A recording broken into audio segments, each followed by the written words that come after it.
Hello दोस्तों, welcome to my channel hope is good. I hope कि आप लोग बहुत अच्छे होंगे और आपकी तैयारी काफ़ी अच्छी चल रही होगी। जैसे कि आप सभी जानते हैं कि आईबी ने नोटिफिकेशन आउट कर दिया है। ऑलमोस्ट ये 2 या 3 दिन पहले नोटिफिकेशन आ चुका है। और इस बार एसीआई और सेकंड की जो वैकेंसीज है वो इतनी है कि पिछले 3-4 साल 5-6 सालों में इतनी वैकेंसीज कभी देखने को नहीं मिली। ठीक है, ये जो आपकी वैकेंसीज हैं इस बार लगभग 3717 वैकेंसीज आपकी आई हैं। आपको स्क्रीन पर जो है नोटिफिकेशन दिख रहा होगा। इस बार जो है 3717 वैकेंसीज हमारी 2025 के एग्जामिनेशन में आई हैं। ठीक है, इतनी वैकेंसी हमारी ना तो पिछले साल आई थी और ना उससे पिछले साल आई थी। ठीक है, इस बार बम्पर वैकेंसीज हैं और इन वैकेंसीज का आने का एक एक अलग कारण भी है जो कि हम वीडियो के एंड में डिस्कस करेंगे। मैं बताऊंगा आपको कि ऐसा क्यों है कि इतनी वैकेंसीज इस बार क्यों देखने को मिली है। ठीक है, उससे पहले हम अपने पूरे नोटिफिकेशन जो 2025 का है उस पर नज़र डालते हैं। साथ ही साथ इस वीडियो में मैं बताऊंगा कि मैंने किस तरीके से तैयारी करी थी। और मैं आपकी इन्फॉर्मेशन के लिए आपको यहाँ दिखा देता हूँ कि मैं आईबी एसीआई जो 2024 है उसके इंटरव्यू पूरा फेस कर चुका हूँ। पूरा एक्सपीरियंस मैंने मतलब पूरा तो नहीं डाल पाया पर लगभग 4.5 मिनट की मैंने वीडियो डाली है जिसमें मैंने थोड़ा बहुत चीज़ें बताई हैं। ठीक है, आने वाले टाइम पे मैं डिटेल आपको पूरी तरीके से बताऊंगा कि किस किस तरीके से मेरा इंटरव्यू हुआ था, क्या क्या मैंने कहाँ से तैयारी करी थी और बाकी सब चीज़ें। आज अभी इस टाइम ये इंपॉर्टेंट है कि मैं आपको बता दूं कि टियर 1 आप कैसे क्वालिफाई करना है, फिर टियर 2 कैसे क्वालिफाई करना है, देन इंटरव्यू तक आपको कैसे पहुंचना है। ठीक है, ज़्यादा वीडियो लंबी करने की कोशिश नहीं है मेरा, मैं इंपॉर्टेंट चीज़ आपको केवल बताऊँगा। ठीक है, ये आपका नोटिफिकेशन आपको दिख रहा है यहाँ पे। उसके बाद आपको, हाँ, मैं आपको डिटेल में चीज़ें बता देता हूँ कि क्या क्या इंपॉर्टेंट है नोटिफिकेशन में। ठीक है, यहाँ पे हम चलते हैं। ठीक है, इस बार हम पोस्ट देख लेते हैं। पोस्ट में जो आपको बता रहा था 3717 वैकेंसी है। इनका जो बाइफर्केशन है वो है आपका यूआर यानी कि जनरल कैटेगरी की जो है 1537 वैकेंसी है। बहुत ज़्यादा है, इतनी वैकेंसी नहीं आई है। ठीक है, और ईडब्ल्यूएस की भी इस बार इंट्रोड्यूस करी है 442, ओबीसी की 946, एससी कैटेगरी की 566 एंड एसटी की 266। ये मिलकर 3717 वैकेंसी पूरी बनी है। हालांकि ये वैकेंसी टेंटेटिव होती हैं। ठीक है, और उसके बाद आपको मैं इसकी जो सबसे ज़्यादा किसी भी जॉब में हम जब जाते हैं तो सबसे पहले हम उसकी सैलरी वगैरह देखते हैं, क्या क्या अलाउंस मिलते हैं। ठीक है, ये आपकी प्रॉपर एक होम मिनिस्ट्री के अंदर एमएचए के अंदर जो आती है ये पूरी आईबी की वैकेंसीज जो पोस्ट है ACIO2। वैसे तो ये इंस्पेक्टर की पोस्ट होती है और इंस्पेक्टर अगर हम डिफरेंट एग्जाम में देखें तो वो 4200 होता है। बट आईबी के अंदर इस पोस्ट को 4600 ग्रेड पे का माना जाता है जो कि आप यहाँ देख सकते हैं लेवल 7। ठीक है, इसका बेसिक पे ये 4490 से शुरू होता है। और आपको इस जॉब में कुछ जॉब होती हैं जिसमें ऐसे अलाउंसेस मिलते हैं। तो इस पर्टिकुलर जॉब में यहाँ पे एक तो आपको स्पेशल सिक्योरिटी अलाउंस मिलता है जो आपको केवल 20% है।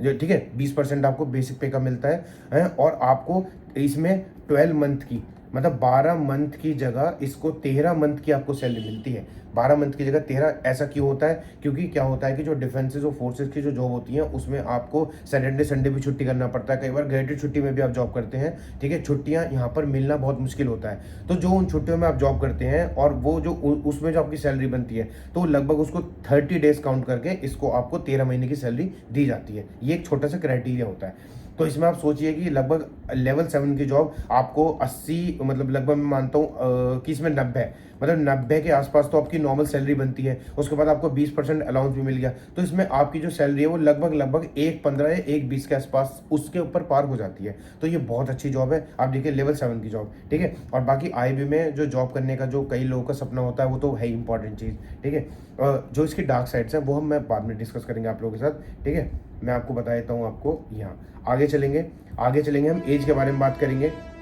एज जो है इसमें 18, आपकी मिनिमम जो एज है वो 18 साल होनी चाहिए और मैक्सिमम आपकी होनी चाहिए 27, जो कि डेट भी दी हुई है यानी कि 10/8/2025 यानी कि 10 अगस्त तक आपकी इस एज के बीच में होनी चाहिए। ठीक है, साथ ही साथ अगर आप किसी कैटेगरी से बिलोंग करते हैं ये SC से तो आपको 5 साल का जो है मतलब बेनिफिट मिलता है यानी कि 27 + 5। और आपको अगर ओबीसी है तो 27 + 3 ये आपको ओबीसी के लिए दिया जाता है, ये आपको SC ST के लिए दिया जाता है।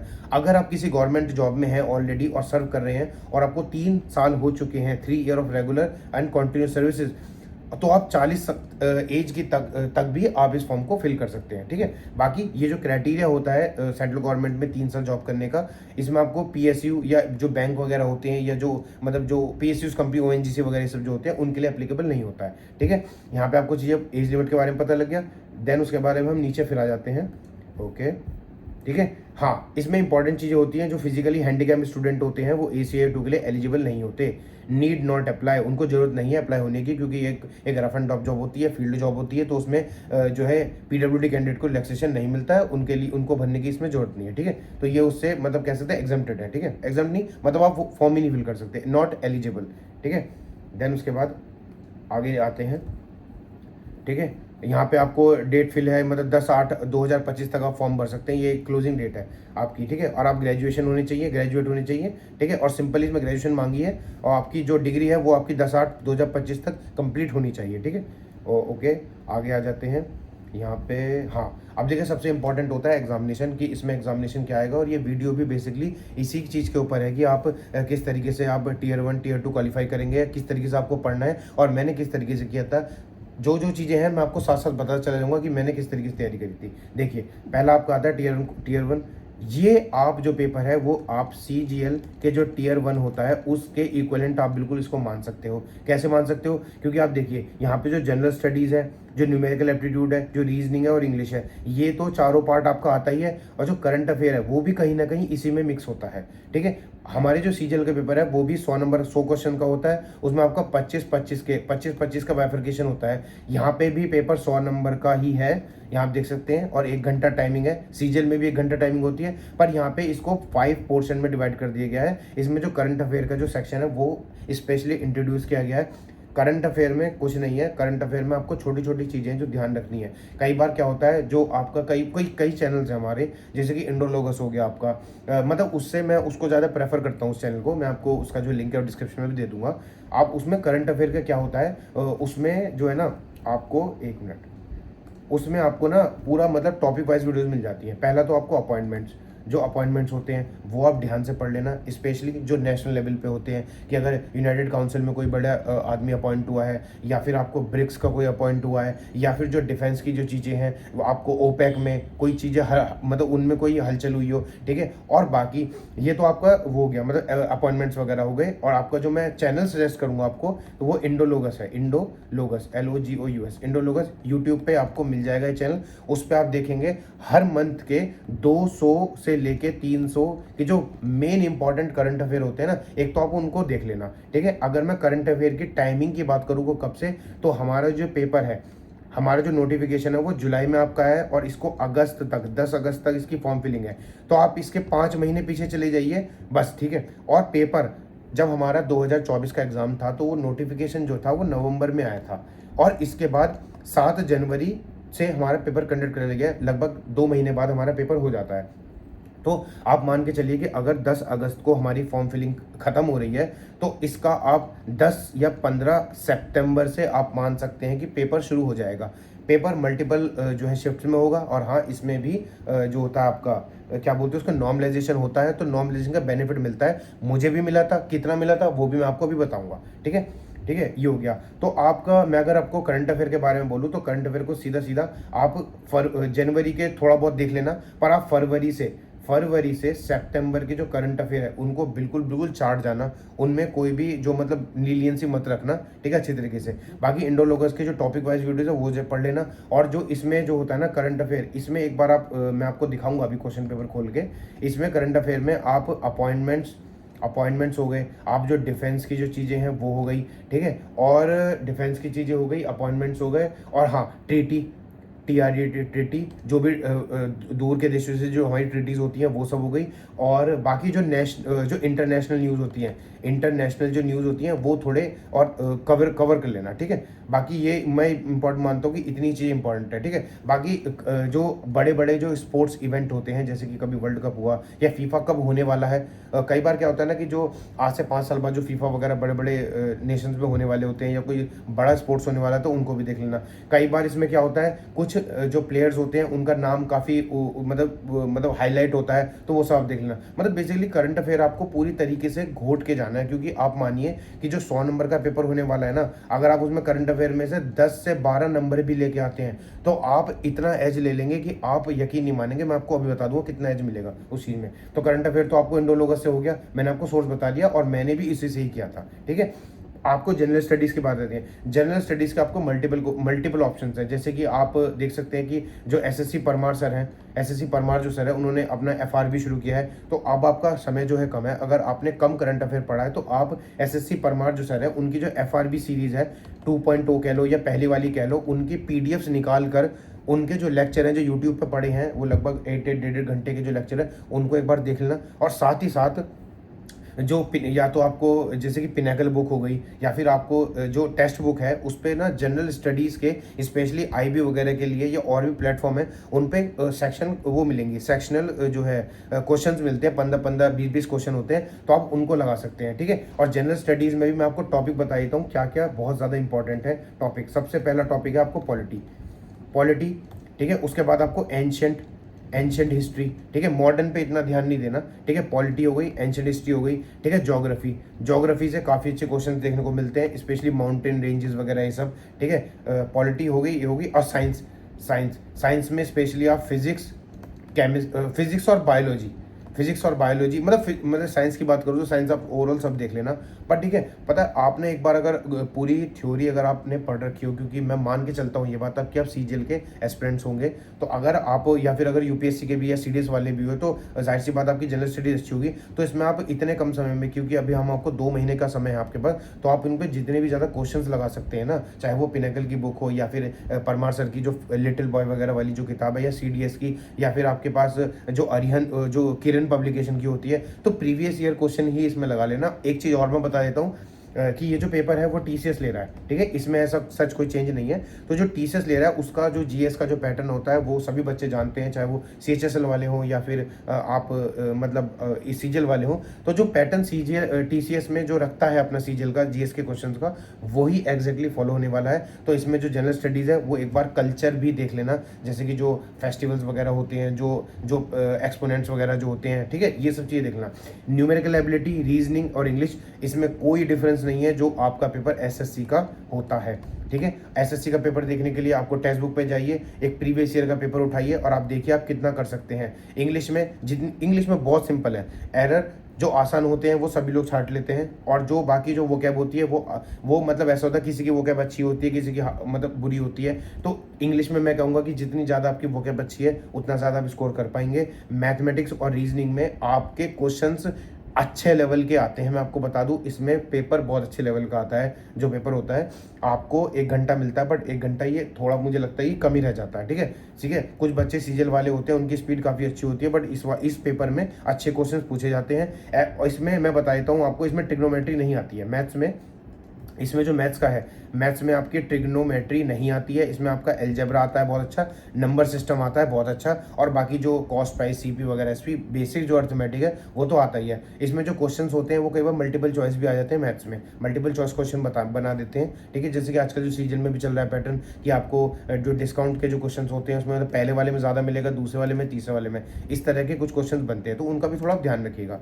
ठीक है, तो ये चीज़ हो गई आपकी न्यूमेरिकल एबिलिटी के ऊपर। रीजनिंग एग्जैक्टली सीजल वाली आती है, बैंकिंग वाला पैटर्न नहीं आता है। हाँ, 1-2 पजल आपके एसएससी में भी कई बार पूछ लेते हैं। ठीक है, पर तो वो जो मैं जनरल एप्टीट्यूड की बात कर रहा हूँ इसमें एग्जैक्टली सीजल वाला आता है। इसके लिए आप क्या कर सकते हैं, हर रोज 4 जो सेक्शन मॉक होते हैं, जो 20-20 मिनट वाले होते हैं, अगर आप डेली रीजनिंग के 4 सेक्शन मॉक लगाएंगे एसएससी के, और इसमें इंग्लिश का भी कर सकते हैं और आपके मैथ्स का भी कर सकते हैं, तो ये आपकी कवर हो सकती है तीनों सेक्शन मॉक से। तो ये जो 3 पार्ट हैं आपके सीडीई, इनमें आपको चिंता करने की जरूरत नहीं है। ऊपर का जो 2 पार्ट है उनमें थोड़ा सा है, आपको टाइम देना पड़ेगा। ठीक है, अब मैं बात करता हूँ इसमें नेगेटिव मार्किंग 1/4 है, जैसे कि सीजीएल में होता है। ठीक है, अब बात करते हैं डिस्क्रिप्टिव की, जो आपका सॉरी 1 मिनट, डिस्क्रिप्टिव की बात करते हैं, जो आपका 50 मार्क्स का होता है। ये पूरे 50 नंबर का होता है और इसमें भी 1 घंटा दिया जाता है। ये मानता हूँ कि सबसे टफेस्ट पार्ट होता है, और टफेस्ट पार्ट नहीं मतलब टफेस्ट भी होता है, और इसमें सीजल वाले बच्चे कंफर्टेबल होते नहीं हैं, मैं आपको बता दूं, क्योंकि इसमें जो ऐसे है, देखो पहले डिस्क्रिप्टिव पेपर आता था, पर कई 2-3 साल से अब डिस्क्रिप्टिव हट गया सीजल में, तो लोग इससे बिल्कुल आउट हो चुके हैं, उनको ज़्यादा पता नहीं है। तो अब मैं मानता हूँ कि आप अभी से ही एक ऐसे या तो याद करना सीखना शुरू कर दें, या फिर दूसरा, अगर आपने कहीं लिख रखे हैं उनको लिखना है, मतलब रिटन की प्रैक्टिस करना शुरू कर दें आप। ठीक है, तो पहला तो पार्ट आपका ये हो गया कि आपको ऐसे, अब आपको ऐसे मिलेंगे कहाँ से, मैं आपको बता देता हूँ, मेरे पास बहुत सारे ऐसे लिखे हुए हैं। ठीक है। मेरे पास आपके बहुत सारे ऐसे लिखे हुए हैं, लगभग मेरे पास 20 से 25 ऐसे हैं। मैं आपको आने वाले दिनों में जब डिस्क्रिप्टिव आने वाला होगा, या चलिए कोशिश करते हैं कि मैं इनकी PDF बना के अपने Telegram channel hope is good पर डाल दूंगा, तो आपको वहाँ से ऐसे मिल जाएंगे, उनको आप पढ़ लेना। मैं आने वाले टाइम पे आपको कोई अच्छे यूट्यूब चैनल या अच्छे कोर्स के बारे में भी बता दूंगा कि आप कहाँ से ऐसे तैयार कर सकते हैं। 20 नंबर आपके ऐसे हुए। इंग्लिश कॉम्प्रिहेंशन, देखिए हम सभी जानते हैं कि हमने last time English comprehension passage किया था जब हम 10th में थे, और 10th में हमने वहाँ पे क्वेश्चंस पढ़ के उनके आंसर लिखना। यहाँ पर हमको बहुत तेज़ी से वो काम करना है, बहुत अच्छी लैंग्वेज आने वाली है, तो ये चीज़ पे भी हमको काम करना है। इसमें आपके लॉन्ग आंसर टाइप क्वेश्चंस होते हैं, दो मतलब 2 क्वेश्चन होते हैं 10-10 मार्क्स के, ठीक है। कई बार में 1 2 3 4 5 ऐसे होते हैं, ऐसा नहीं कि एक ही लिखना हो। और बाकी कुछ एक प्रेसी राइटिंग आता है जो सोशल इशूज़ के ऊपर होता है। प्रेसी राइटिंग वो 1/3 में लिखना होता है। ये इस तरीके से 50 क्वेश्चन आपका बन जाता है। मैं आपको बता देता हूँ, इन 2 में जो कट ऑफ होती है ना, इसमें बहुत कम जाती है, क्योंकि बच्चे इसमें कई अच्छा लिख नहीं पाते। 1 घंटे के प्रेशर में उतना बच्चे अच्छा परफॉर्म नहीं कर पाते, तो कट ऑफ इतनी ज़्यादा नहीं जाती है, ठीक है। और लास्ट स्टेज जो है आपकी इंटरव्यू है। इंटरव्यू के बारे में अभी हम बात नहीं करेंगे, क्योंकि अभी हमारे 2 स्टेज बहुत इंपॉर्टेंट है, ठीक है। पहला Tier 1 और दूसरा Tier 2। इनमें से क्वालिफाई करने के बाद हम इंटरव्यू पे जाते हैं, और ये तो बहुत स्टेज है ही। मतलब आप देख सकते हैं कि 250 नंबर में केवल 100 नंबर इंटरव्यू के, तो जो इंटरव्यू में क्वालिफाई करेगा उसके पे ही एज होगा, ये मान के चलते हैं। बट ऐसा नहीं कि Tier 1 को हम थोड़ा हल्के में ले सकते हैं। अगर मेरे अच्छे होते Tier 1 में और ज़्यादा मार्क्स, तो हो सकता है कि मैं इंटरव्यू में जो कि कुछ कम नंबरों से रह गया, शायद मैं उतना नहीं रहता, ठीक है। तो मैं अब ये छोटी छोटी बात मैंने आपको बता दी है। आगे चलते हैं अब हम, ठीक है। और एक वेट मिनट, ठीक है। ये आपके सेंटर्स दे रखे हैं कुछ, कि आप सेंटर्स वगैरह कैसे फिल कर सकते हैं, मतलब। और यहाँ पे आपको डेट ऑफ सबमिशन वगैरह, पेमेंट वगैरह की चीज़ें दे रखी हैं, वो आपको ऑनलाइन मिल जाएगी। अब मैं आपको देखिए कुछ इंपॉर्टेंट चीज़ें भी आपको दिखा देता हूँ यहाँ से, ठीक है। जैसे कि आपको यहाँ पे आपका 1 मिनट, ये आपको मैंने नोटिफिकेशन बता दिया। हाँ देखिए, अब मैं आपको पेपर खोल के दिखा देता हूँ कि किस तरीके का पेपर हमारा आया था। ये हमारा Tier 1 का पेपर है, जो कि केवल 1 शिफ्ट का है। मल्टीपल शिफ्ट में आपका एग्जाम हुआ था, ठीक है। तो यहाँ पे आप देखिए, ये क्वेश्चन है आपका स्पोर्ट्स का, ठीक है। ये पूरा टूर्नामेंट का स्पोर्ट्स का क्वेश्चन है, ठीक है। ये क्वेश्चन देखिए, आपका 2023 का क्वेश्चन पूछ लिया है। पेपर हुआ था 7 जनवरी को 2024 में, ठीक है। और ये पूछ लिया 2023 को पूछ लिया, मतलब लगभग 6-7 महीने पुराना ही करंट अफेयर आता है। इसमें ऐसा नहीं कि बहुत, अगर पेपर आप 2025 का है तो आपको 2023 के क्वेश्चन पूछ लेंगे, ऐसा बिल्कुल नहीं होता, ठीक है। चलिए आगे बढ़ते हैं। 1 मिनट, ठीक है। थोड़ी सी वीडियो लंबी हो रही है, थोड़ा सा आप कोऑपरेट करना, क्योंकि मैं आपके सभी के लिए एक डिटेल वीडियो हो जाती है, बार बार वीडियो डालने से कोई फ़ायदा नहीं है, ठीक है। उसके बाद आपका यहाँ पे आप क्वेश्चन देख सकते हैं, ये मतलब ये बिल्कुल करंट अफेयर का क्वेश्चन है, ठीक है। उसके बाद आप आगे आइए, यहाँ पर ये देखिए, ये भी करंट अफेयर का क्वेश्चन है 2023 का, बिल्कुल मतलब 2023 में पूछा है। ये सितंबर का क्वेश्चन, सितंबर का वो है। आपका नोटिफिकेशन आई थिंक नवंबर के आसपास आया था, उससे 1 महीना पहले का जो है करंट अफेयर पूछ लिया इन्होंने, ठीक है। आगे बढ़ते हैं। यहाँ पे देखिए, ये भी आपका 2023 का मृत शक्ति एक्सरसाइज, इसके बारे में मल्टीपल चॉइस में, मतलब करंट अफेयर आपको डिटेल में पढ़ना पड़ेगा। देखिए, ये भी करंट अफेयर 2.0, ये ओके। यहाँ पे आपको 20 क्वेश्चन लगभग आपको दे रखे हैं करंट अफेयर के, ठीक है। अब आपको मैं 20 क्वेश्चन के बाद यहाँ पे दिखा देता हूँ कि जनरल स्टडीज़ किस तरीके की आई है आपकी। यहाँ पे आपको, ठीक है, ये आपका GS का पोर्शन, ग्रीन रेवोल्यूशन से क्वेश्चन है, बहुत ज़्यादा टफ क्वेश्चन नहीं है। आगे चलते हैं इसके। देखिए, ये आपका पॉलिटी का क्वेश्चन बन जाता है, यहाँ पे पॉलिटी का क्वेश्चन। आगे बढ़े, ठीक है। ये भी आपका पॉलिटी का क्वेश्चन हो गया, ठीक है। आगे बढ़ते हैं। और उसके बाद आपका ये देखिए, मैं बोल रहा था ना आपको एंशेंट हिस्ट्री का क्वेश्चन, ये आपको एंशेंट हिस्ट्री का क्वेश्चन है, ठीक है। ये आपका शंकराचार्य, मतलब भगवद गीता, ऋग्वेदा वगैरह, ये एंशेंट हिस्ट्री का क्वेश्चन हो गया, ठीक है। ये मुगलक डायनेस्टी, ये भी आपको मुगल पीरियड के बारे में हो गया, ठीक है, मॉडर्न से थोड़ा सा पीछे, ठीक है। आगे बढ़िए, ठीक है। ये आपका ज्योग्राफी का क्वेश्चन हो गया, टेहरी डैम, ठीक है, एटॉमिक पावर प्लांट, ये सब तो बेसिक चीज़ें होती हैं आपकी, ठीक है। आगे बढ़ते हैं, ठीक है। लिटरेसी रेट वगैरह, सेंसस से क्वेश्चन आ गया, सेंसस से, ठीक है। ये आपका सेंसस से क्वेश्चन आ गया, ठीक है, यहाँ पे ओके। और यहाँ पे आपका देखिए फिर से पॉलिटी आ गया, मतलब अभी तक हम पॉलिटी के 3 क्वेश्चन देख चुके हैं, ठीक है। और देन उसके बाद आपका यहाँ पे देखिए, ये फिर से एंशेंट हो गया, आपका एंशेंट का क्वेश्चन आ गया, ठीक है। आगे बढ़ते हैं। ये आपका फिर से देखिए पॉलिटी का क्वेश्चन हो गया, ये फिर से पॉलिटी, ठीक है। आगे बढ़ते हैं। ये आपका ज्योग्राफी का क्वेश्चन हो गया, ज्योग्राफी का क्वेश्चन, ठीक है। 1 मिनट, ठीक है। इस तरीके से आप देखेंगे ना, तो यहाँ पे इंडस वैली सिविलाइजेशन देखिए, ये एंशिएंट क्वेश्चन हो गया, ठीक है। फिर से पॉलिटी का क्वेश्चन 22 लैंग्वेज के ऊपर, ठीक है। इसमें आप ध्यान रखना, जो भी आप थ्योरी पढ़ रहे हो उसमें आप थोड़ा सा ना थोरली पढ़ना, ताकि जो मल्टीपल चॉइस क्वेश्चन हो उसमें आप गलती ना कर दें, क्योंकि इसमें थोड़ा सा पेपर इसलिए डिफरेंट होगा कि उसमें मल्टीपल चॉइस क्वेश्चन ज़्यादा होंगे एज कम्पेयर टू मतलब कंपेरेटिवली सीजीएल के अकॉर्डिंग। ठीक है, अब मैं बात करता हूँ। देखिए यहाँ पे ज्योग्राफी का फिर से क्वेश्चन आ गया, ये 17 क्वेश्चन हो चुके हैं, पॉलिटी के 5 या 6 क्वेश्चन आ चुके हैं। ठीक है, एक क्वेश्चन हमको इकोनॉमिक्स से भी मिला है। ठीक है, आगे बढ़ते हैं। और यहाँ पे देखिए विजयनगर एम्पायर, ये भी एंशिएंट का क्वेश्चन हो गया।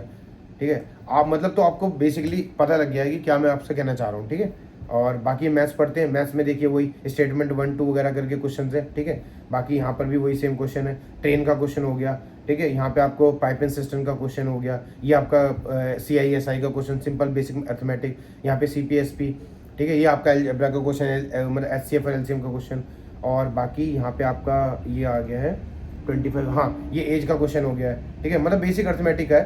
ठीक है, चलिए बाकी ये हो गया। ये है आपका, इस तरह के पेपर का मैं लिंक भी आपको डिस्क्रिप्शन में डाल दूंगा, आप देख लेना कहाँ से आपको तैयारी करनी है। ठीक है, और ये जो सारे आप क्वेश्चन देख रहे हैं ना, ये आपको टेक्स्ट बुक पे अवेलेबल में हो जाएंगे। अगर आप सीजीएल वगैरह की तैयारी करते हैं तो ये आपके लिए बहुत बड़ा टास्क नहीं है टियर 1 निकालना। ठीक है, थोड़ा सा आपको जो 40 क्वेश्चन है उनमें थोड़ा ध्यान देना पड़ेगा। ठीक है, अब मैं आपको बात करता हूँ जो बहुत इंपॉर्टेंट है, जिसके बारे में ये वीडियो है। ठीक है, अब देखिए सबसे पहले जो 2024 का जो पेपर था उसमें मैं कट ऑफ की बात करता हूँ। कट ऑफ हमारी कितनी गई थी, तो उसमें ऐसे तो कट ऑफ कभी नहीं निकलती है, केवल आपका लिस्ट निकल के आ जाता है और बच्चे नेक्स्ट स्टेज के लिए क्वालिफाई हो जाते हैं। बट मैं आपको बता दूं कि जो कट ऑफ थी वो UR की लगभग 65 गई थी। ठीक है, आउट ऑफ 100। ठीक है, और मैं मान के चलता हूँ OBC की इसमें आपकी 60 गई होगी। ठीक है, 60 गई होगी। ठीक है, और SC की इसमें गई थी 50, और शायद ST की भी इतनी गई होगी 40 मतलब 45 के आसपास। तो ये कट ऑफ थी, और ये कट ऑफ ऐसा कोई मतलब ये नहीं होता कि फिक्स होती है, या IB अपनी तरफ से कट ऑफ कभी नहीं निकालता।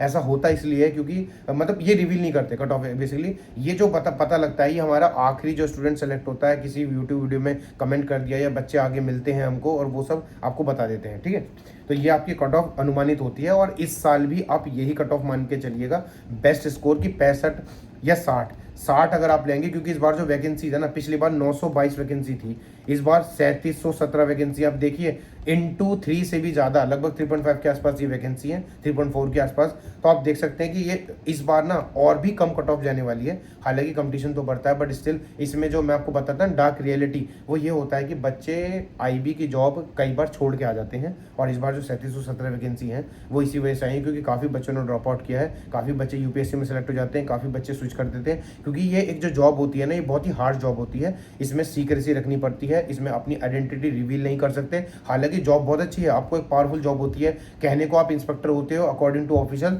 बट जब आप अपनी फील्ड में जाते हो तो आप CO होते हो, सर्कल ऑफिसर की तरह आप काम करते हो। सारा का सारा जो नेशनल सिक्योरिटी का जो इश्यूज़ है वो आपको देखना होता है। बहुत ही ज़्यादा रिस्पॉन्सिबल जॉब है। इसमें आप, ये जॉब ऐसी कोई नॉर्मल जॉब नहीं है सीजीएल की तरह या बैंक की जगह आए अपनी फैमिली मेंटेन कर ली। बहुत ही ज़्यादा डेडिकेटेड जॉब होती है ये, नेशंस को डेडिकेट करने वाली। और बहुत ही ज़्यादा इसमें अगर आपका बिल्कुल विल पावर हो कि मुझे ये जॉब चाहिए, तो आप 100% इस जॉब में सेलेक्ट होते हैं।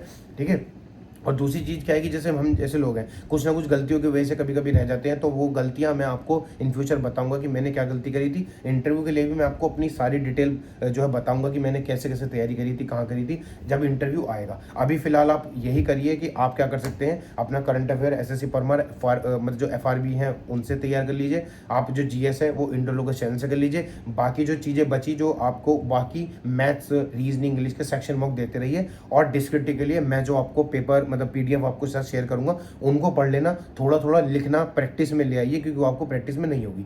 ठीक है, बाकी कट ऑफ का एक मैंने आइडिया दे दिया। इस साल की जो एक्सपेक्टेड कट ऑफ आप लेके चलेंगे, वो आप जो अगर आप UR कैंडिडेट हैं तो आप मान के चलिएगा कि आपके 60 अगर आ गए तो आप बहुत अच्छे हैं। 60 नंबर अगर आप कहते हैं बहुत अच्छे हैं। आप OBC के लिए मान के चलिएगा 55 नंबर, और SC के लिए फिर से आप 50 नंबर तो मान के चलिएगा। ठीक है, और ये आपकी मैं एक्सपेक्टेड कट ऑफ बता देता हूँ, ये इतनी जाएगी 100%। और जो आपका जो डिस्क्रिप्टिव टेस्ट होता है ना, उसमें भी आपकी एक्सपेक्टेड कट ऑफ 50 के आसपास ही रहती है, क्योंकि बच्चे लिख नहीं पाते। ठीक है, मैं आपको बता देता हूँ कि उसमें भी एक्सपेक्टेड कट ऑफ अगर 50 है, 50 का पेपर है, तो उसमें आपके अगर 20-22 नंबर भी आ जाते हैं, 20-22 नंबर आ जाते हैं, मैं UR बच्चों की बात कर रहा हूँ, तो उसमें आप इंटरव्यू के लिए क्वालिफाई हो जाते हैं। ये मैं पूरी श्योरिटी के साथ, पूरा मुझे पता है कि इतना कट ऑफ जाता है बच्चों का, इतना सिलेक्शन हो जाता है। तो बस यही इंपॉर्टेंट बात थी जो मुझे आपको बताई थी, पूरी डिटेल में मैंने बता दी है। इंटरव्यू की जर्नी के बारे में हम कभी और बात करेंगे। वीडियो थोड़ा सा लंबा हो गया है, आप चाहें तो उसको 2x वगैरह पे भी देख लेना, मतलब अगर आप किसी को सजेस्ट करना हो तो